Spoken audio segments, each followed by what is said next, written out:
Good evening. Welcome to Star Talk. If you've already been watching for 10 minutes, never mind. Never mind what you've seen up to this point. That was a rerun, but this is live and I'll prove it by going to the phone. Hello, caller. You're on the air. Go ahead, please. That's okay, Ken. You done already answered the question for me. I just called to see whether you're going to be on tonight. Well, I'm on, and now you are too. Anything else? No, no, I think that'll cover it, Ken. I didn't have anything to talk about. I just wanted to hear other folks talk. Okay, well, thank you. Thanks for calling. Uh, All right. As noted, something went wrong. I hate it. I got one web browser in particular, which about half the time I try to go someplace, I get this message that says something went wrong. Well, something went wrong here, and we had a rerun on for the first 15 minutes or so. But now we're live. So the phone line is up there. If you'd like to give us a call, there's the number. You can also email us at keneckleslive@gmail.com if you wish to send an email. And if you're not even watching at this point, then never mind any of it. Here's an emailer who says, Ken, are you on tonight? If so, YouTube isn't working. Well, YouTube should be working now because now we are on. Hello, caller. You're on the air. Go ahead, please. Hey, Ken. Hey. It's a nice guy. Hey, how are you? Calling in and get me a number. I want to get to number one next week. Okay, hang on a second. I got a mess here. I have a mess here and I need to sort through. Yep. So nice guy takes the one. All right, it's in the book. I was going to take the 5, but he's going to run all 3 races. The truck, the Infinity, and the other one. Really? And I think he's going to be too tired. That's going to be a load. Yeah, I don't think. That's why I'm taking the 1. I was going to take the 5. But anyway, thank you very much for taking my call. Okay, thanks for calling. All right, nice guy takes the 1 for next week. We might want to talk a second about yesterday. Um, I've, I've written a bunch of stuff here and I can't read it. I'll figure it out in a second though. Hello, caller. You're on the air. Go ahead, please. all right, Ken. I'm sorry to bother you again, but you're still not on here in Danville. I don't know if there's anything you can do or not. Well, there's nothing I can do, but there's something that can be done beyond me, and I hope that'll get done real soon. Okay, then. Thank you, Ken. Thanks. Right. Oh, I guess first I better finish that other email.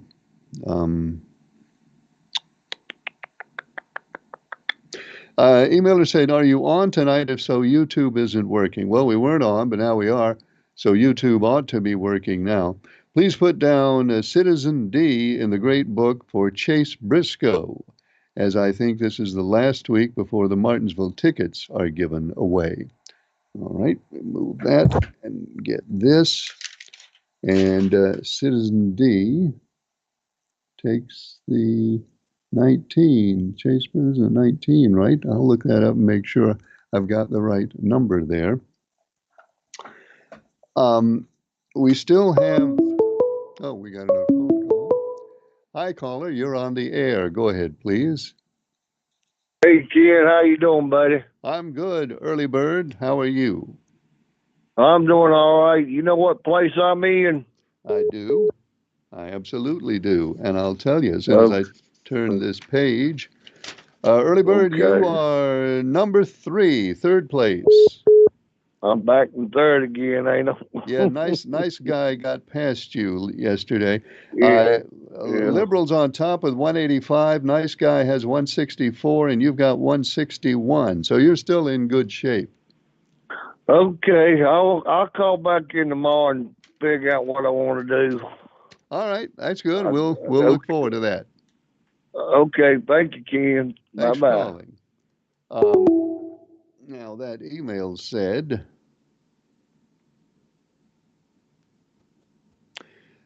Please put Citizen D down in Great Book for 12. I did that last week. Thanks. All right. Well, I finished that one. I'm a little bit confused. Well, always a little bit confused, and more confused tonight because I thought we were not going to be on the air, and I was just about to shut off the lights, and then all of a sudden we were on the air. So good. Hello, caller. You're on the air. Go ahead, please. How you doing tonight, Ken? Good. How are you? Pretty good, pretty good. Well, you didn't see Kyle Busch up at the end of the race this time, did you? Not the front end. No, not this time. Not this time. I'm telling you, it's just one thing after another. Yeah, I mean, he beat himself. Now, this is really what irritates me about Kyle Busch. He's a great driver, or was. But, you know, you go under caution, and you get a speeding ticket going into the pits under a caution. Now, he's beating his own self this year, you know? Yeah, there's really, I mean, this is not just my opinion. I've heard crew chiefs say this.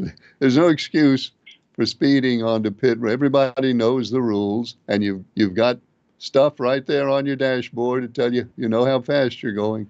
It just really shouldn't happen. Say the crew chiefs. That's true. I mean, you know, I could understand it maybe under a green flag stop, but the whole field's under caution. What's your hurry? Yeah. It don't make sense to me.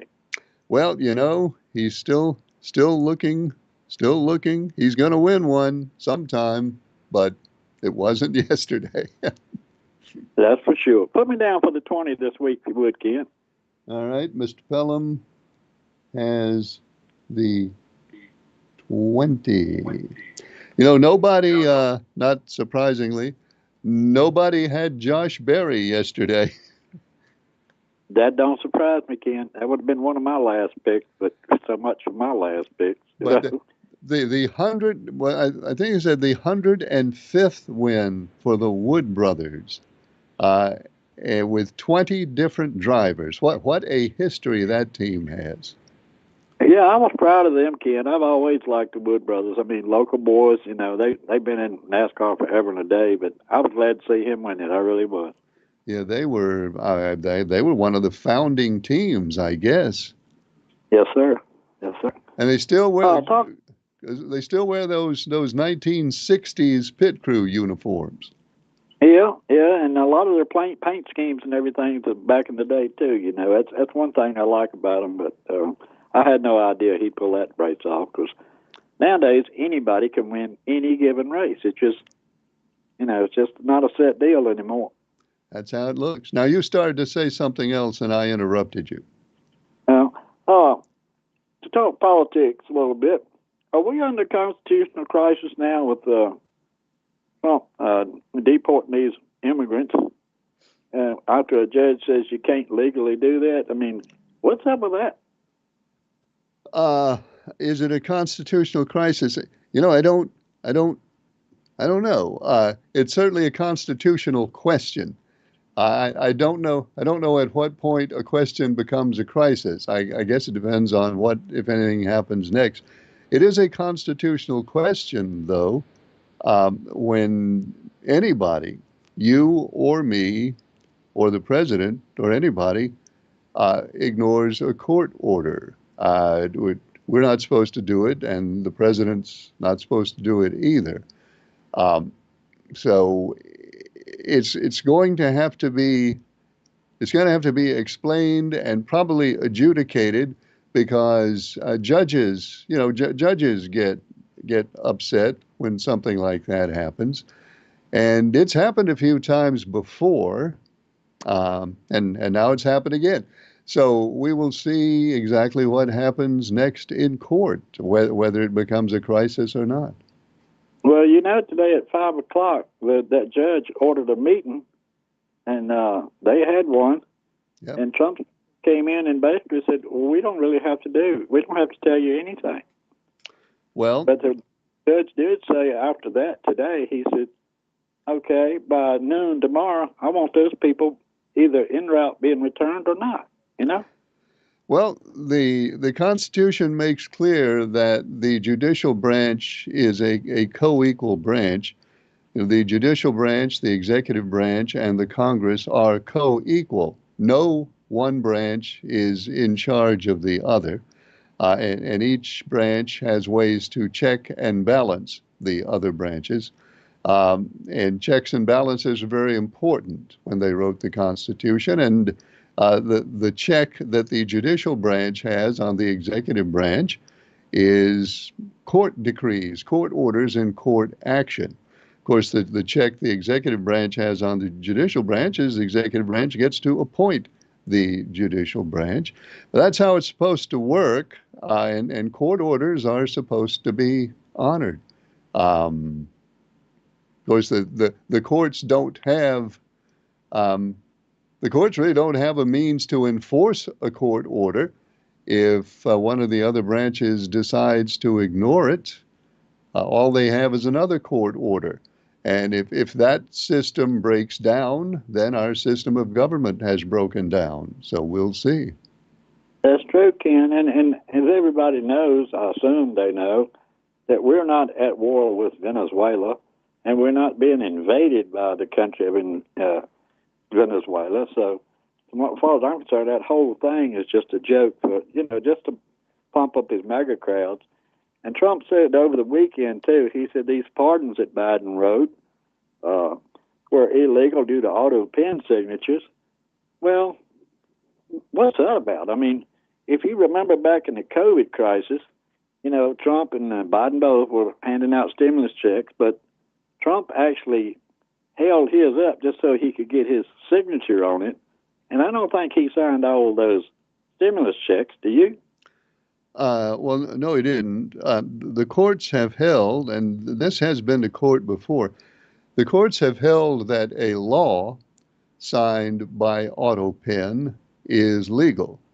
The courts have said that an auto pen signature at the direction of the president is the same as the president signing it himself, as far as a law being signed. As for pardons, there's no law that says a pardon even has to be signed. The Constitution says the president can issue a pardon. It doesn't say he has to sign it. So I don't know how you can even argue against a signature that's not even required by law. Well, looked like somebody explained that to Trump and his attorneys then, because one more thing, Ken, this Republican Party too, they want to cry about this abortion ban and that kind of stuff.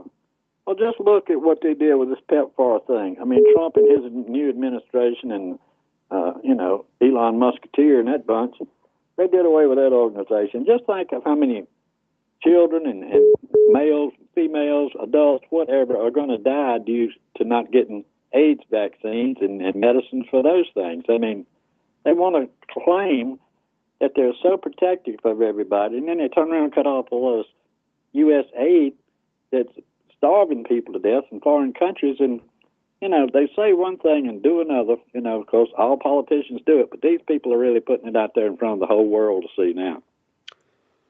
Well, these are interesting times. They really are. Yep. All right, Ken. Thanks for taking my call, man. Appreciate the show. Thanks for calling. O-line is open. The number's up there. If you'd like to give us a call, you can also email us at keneckleslive@gmail.com.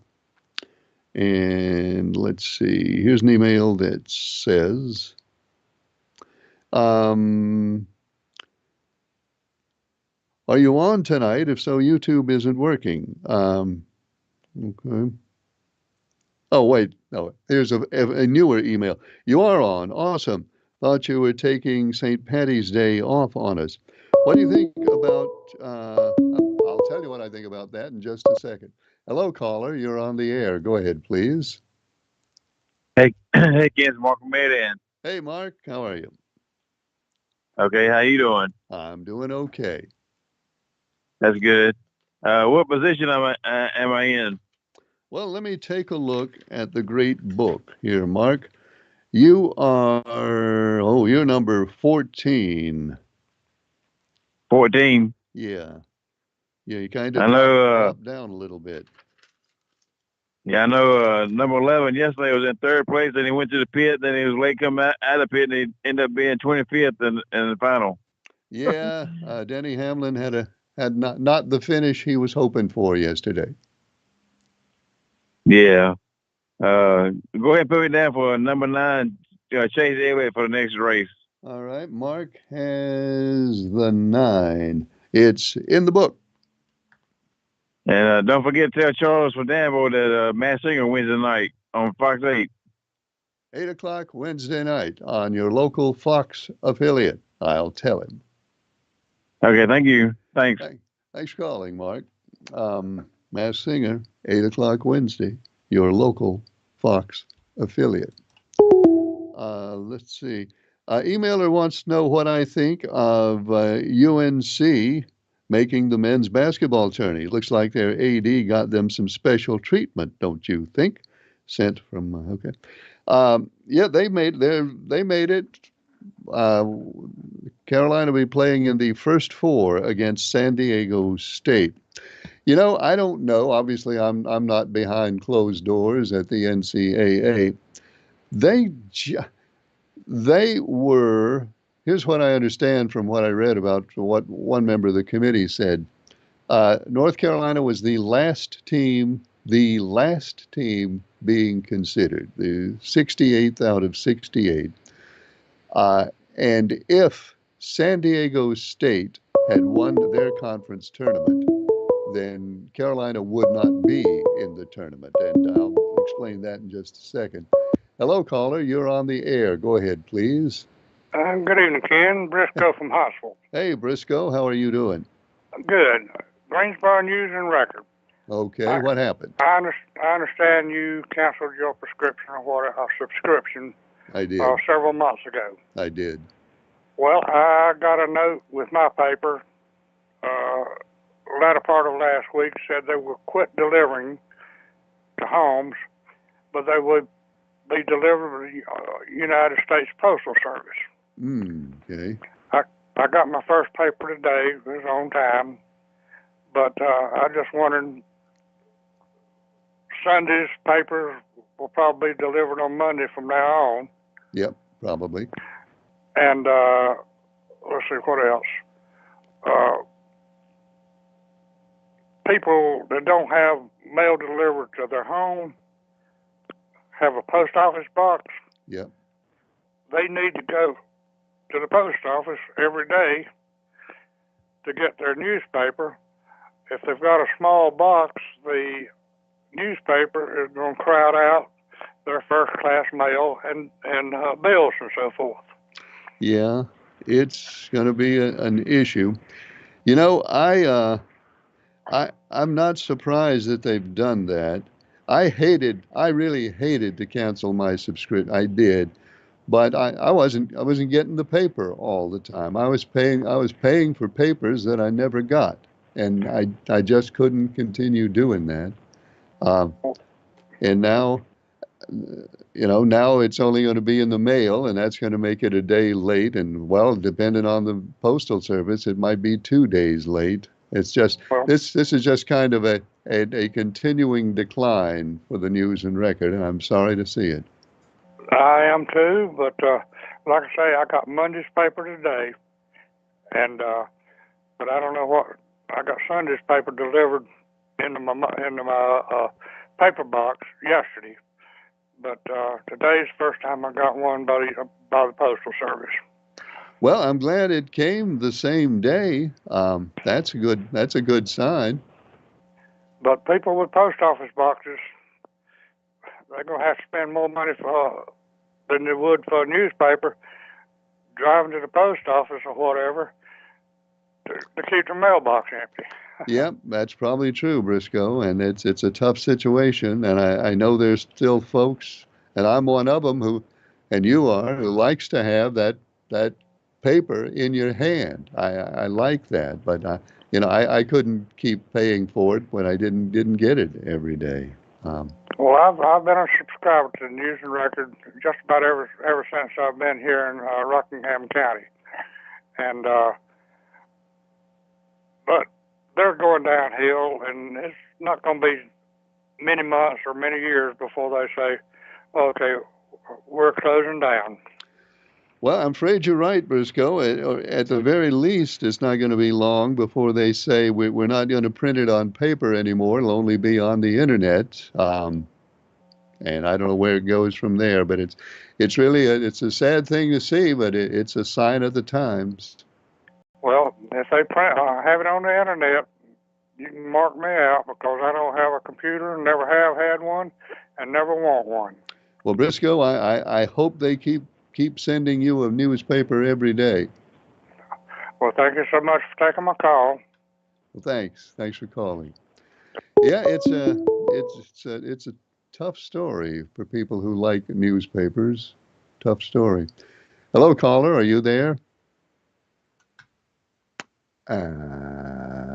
Yes, we missed that one. Phone line is open at that number, and you can email us if you want at keneccleslive.com. Anyway, North Carolina was the last team being considered, and they got in because San Diego State lost in its conference championship game. If San Diego State had won its conference tournament, then San Diego State would have been in with the automatic bid, and Boise State, which won that conference tournament, would have then gotten an at-large bid, and Carolina would have been left out. But because of the way that went, Carolina is in by the skin of their teeth. Did they get special treatment? I don't know. I don't know that they did. I don't know that they didn't. It's reasonable to expect that schools like UNC, who do, the term is travel well, schools like UNC who bring a whole lot of fans with them when they go somewhere. And Carolina, in Dayton, Ohio, when they play San Diego State, there'll be a whole lot of Carolina fans in there. And the NCAA knows that. and they know those fans are going to spend money for tickets and popcorn and who knows, beer, maybe. So I can't say that the NCAA does not consider how many fans a team will bring with it. When it comes down to this team, you got a team here which might bring 5,000 or 6,000 fans, and a team here which might bring 800 or 900 fans to the arena. I think we know which way they're going to lean, and that may or may not have been a factor here. In any event, North Carolina is in, and I wouldn't be surprised if they win a couple of games. Hello, caller. You're on the air. Go ahead, please. Good evening to you, Ken. Hey, how are you? I'm fine, thank you, sir. How are you this evening? I'm doing okay. Good. I'm glad to hear it. Could we revisit the checks and balances topic Sure. a minute ago? Go right ahead. Well, I ask you. All right, 3 branches. They're all supposed to have equal power, so forth and so on. Right. All right. If the judicial end of that triad issues an order that is not followed by somebody, what action do they have? Another order. And that, in other words, at the end of the day, the only option they have is if they issued a warrant or something, then the DOJ is supposed to execute said action. Is that correct? The Department of Justice is supposed to go and arrest their president, yes. Well, of course, given what we know about the DOJ and the current existing climate in Washington, it seems to me that check and balance is null and void at this point in time. Well, and let me go back just a second. Not arrest. Arrest was not the right word.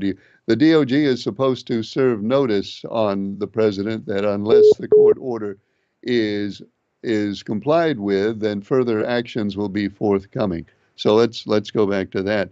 Right. No, it's unlikely that it really is unlikely that the Attorney General Pam Bondi would take any action against President Trump. Okay, so I'm not the only one that sees that. Okay. Well, no, that's not that hard to see. Well, So I don't know. what the founders depended. Here's what the founders depended on. The founders depended on the fact that people in government, people at high levels in government, at the head of the executive and judicial and legislative branches, would respect the Constitution and would respect the authorities of the other branches against them. They really, that's what they thought, that they had such motives and such respect and such concern for checks and balances that everyone in positions of power from then on would have those same considerations for checks and balances. Of course, we've seen time and again, and this is not just now, but we've seen it in the past, where that is not always the case. And apparently it's not the case this time. It's blatantly not the case this time. My! You know, as far as how it'll work itself out, we don't know. Ooh, my father was not a highly educated man, but he had a wise statement to me. He said, "Boy, just hide and watch." All right. Well, sometimes that's the thing to do, I guess. I tell you. You know, by the way, I stumbled across something completely by accident, just as it was today, regarding the history of the flag and the history of the Pledge of Allegiance. Okay. And I learned things I did not know. What? Yeah. One of the things they started with was, you know, it's a myth to think that Betsy Ross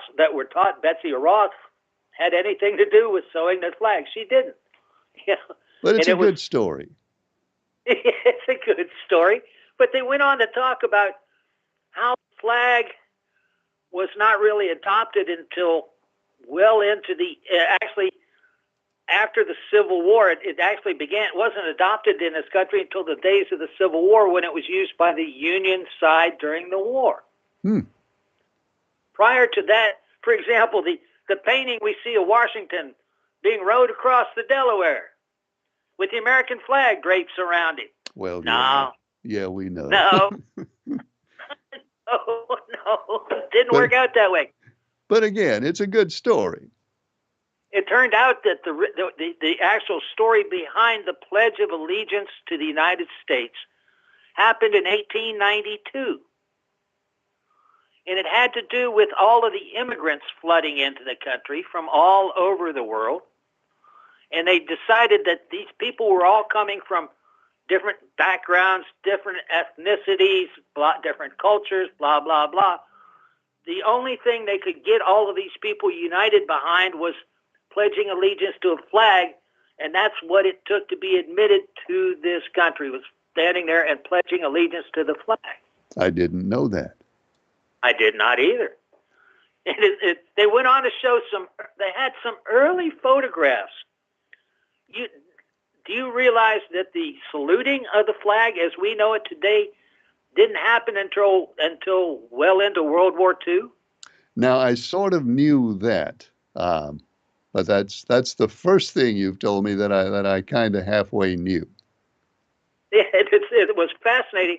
The early photographs of American citizens saluting the flag look exactly like the Heil Hitler salute. All right. I have not seen those. I actually saw photographs of it, and I went, huh. And it turned out we didn't change our salute until Hitler was doing his thing in Europe. And that's when we decided, no, we had to have a different salute. So that's when they changed to the hand salute that we know today for saluting the flag. All right. I knew that the hand salute came along around World War II, but I did not know what the salute was before that. I didn't know. It left me going, well, I'll be. Interesting. Anyway, I was just curious about your notion on checks and balances, because I'm sitting here going, well, let's see. The DOJ enforces the judicial branch's rulings. However, the DOJ works for the executive branch. Well, it would be, of course, it would be a contempt of court citation. Is what the Right. material item would be a contempt of court citation, and then DOG Right. DOG would have to execute that. So there we are. It's like going to your boss and saying, "Hey, enforce that rule on yourself." Yep. Yep. That's what we got. I can't. Oh, by the way, real quick, how did ChatGPT do in the race? Oh, ChatGPT had Tyler Reddick, and ChatGPT is now in 5th place, 150 points, 35 points off of first place. Yeah, Tyler had it. Tyler ran well. Yeah, Ken, I hope you have a good evening, sir. All right. Well, thanks for calling. Good to hear from you. And phone line is open. There's a number up there. Email address is keneccleslive@gmail.com. And I'm check my time because we started late, and I probably don't have a good sense of what time it is, or a good sense of anything else. If we want to be honest about it, we have about another 10 minutes for your phone calls and emails. If you'd like to get in on the show,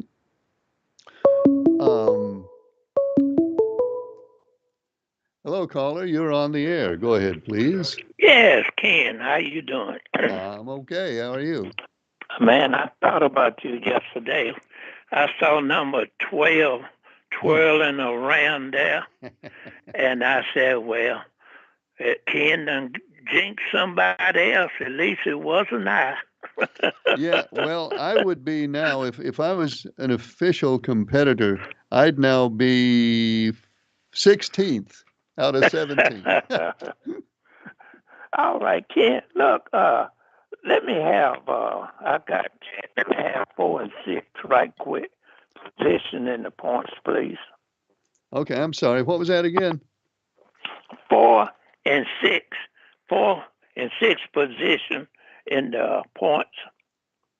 4 and 6? Yes. 4 and 6? Yes.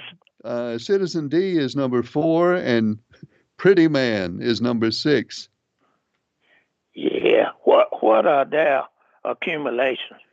Citizen D has 155. Pretty Man has 144. Oh, okay. You have to keep an eye on that Pretty Man. No, I don't. Look, how many more races is it before Marshall? Just one. I believe it's just one. Okay. All right then. And Ken, right quickly here. Our Republican state lawmakers are considering a bill banning cell phones in school. Now, I can't deny a need for cell phone control, but my issue is that the bill applies to public schools and not charter schools and academies. Now, since they now accept our tax money, shouldn't they abide by the same state law as public schools? That's my brief question to you. I don't see any justification for treating them differently. Certainly not charter schools. We could talk about private schools, but charter schools are, in theory, public schools supported entirely by I the meant state. charter. I don't know why you would exempt charter schools from that. Yeah, I meant charter school. Thank you for correcting me. Sure. And say they had different voting standards at one time. I don't know if that's the same now, but it's unfair when some of our public schools teachers have 25 students in there, and the charter schools are different, and plus they have a different testing standard. So how can they compare the success of the two? Well, you cannot reasonably compare the success of the two. And there's other stuff too. Charter schools don't have to provide transportation for students. Right. And that makes a big difference in who's going to be in the student body, whether or not you have to provide transportation for students. Charter schools have a different set of students than regular public schools have. No, it's not a valid comparison. Right. All right, Ken, I'm going to go and let somebody else call in quickly. Thank you for your time. Thanks for calling. Phone line is open at the number. You can give us a call there. Or you can email us at kenickleslive@gmail.com. And we have another email that has come along here. Ken, here's something on a different topic. Answer these questions immediately. Don't take any time to look anything up. And here are your questions. What is the largest city in Ohio? Columbus is the largest city in Ohio. What is the capital of Indonesia? Jakarta is the capital of Indonesia. What is the capital of Singapore? Singapore is the capital of Singapore. There's nothing in Singapore except Singapore is just a city. It's the only thing in Singapore. Therefore, Singapore must necessarily be its own capital. Okay, is that it? All right. Nothing more than that, just those three questions, which I was instructed to answer quickly without looking anything up. And so I did. Thank you, emailer. Thank you. Here's one that says, Ken, I think you took a trip to Roanoke, Virginia today, didn't you? No, I didn't. Whoa, some strange ones tonight. No, I did not take a trip to Roanoke, Virginia today. Not that I have anything against Roanoke, Virginia. It's a fine city, but I didn't go there today. Why do you ask? I don't know why they ask. Anyway, that's that.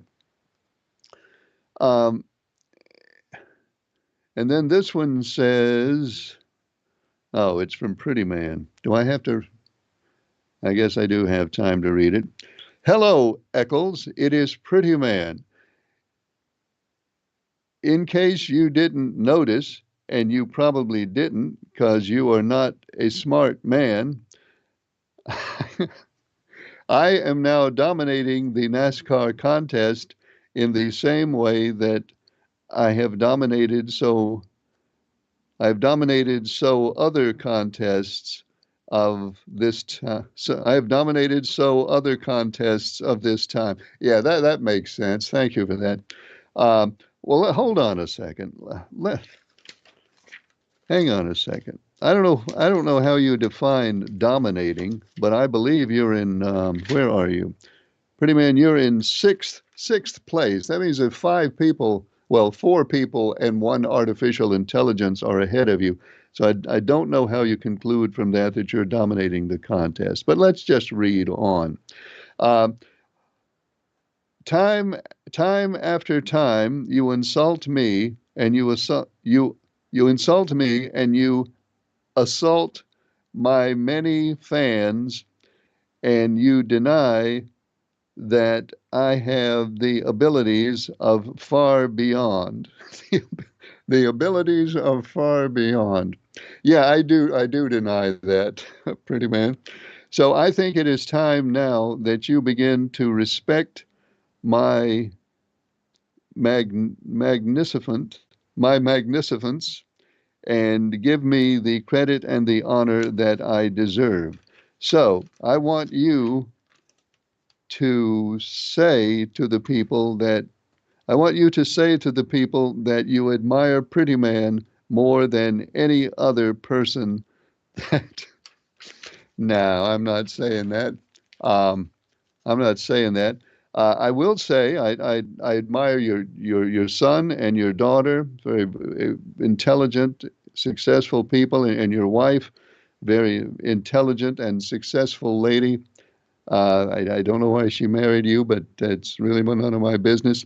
I do, and I admire your family very much, pretty man. I will say that wholeheartedly.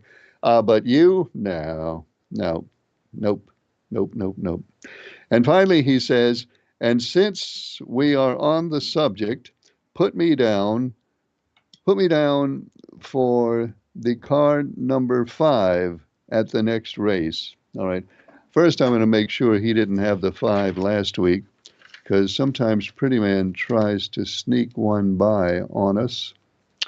Let's see. He did. Pretty Man, you had the 5. You can't have the 5. You had the 5 last week. Nice try, but you cannot take the 5 2 weeks in a row.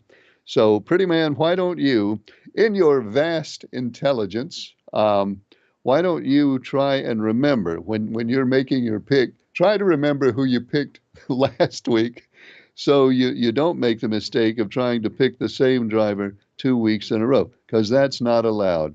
So, Pretty Man, your pick of number 5 is null and void, and you will have to call back and give me a legal and acceptable pick before I put your name on the list. So I think that takes care of that. And we may as well stop there, because who knows, he might send another email if we don't. That is all the time we have for Star Talk tonight. We're on the air Mondays, Tuesdays, and Wednesdays. I hope you'll join us next time. Thanks for watching. I'm Ken Eccles.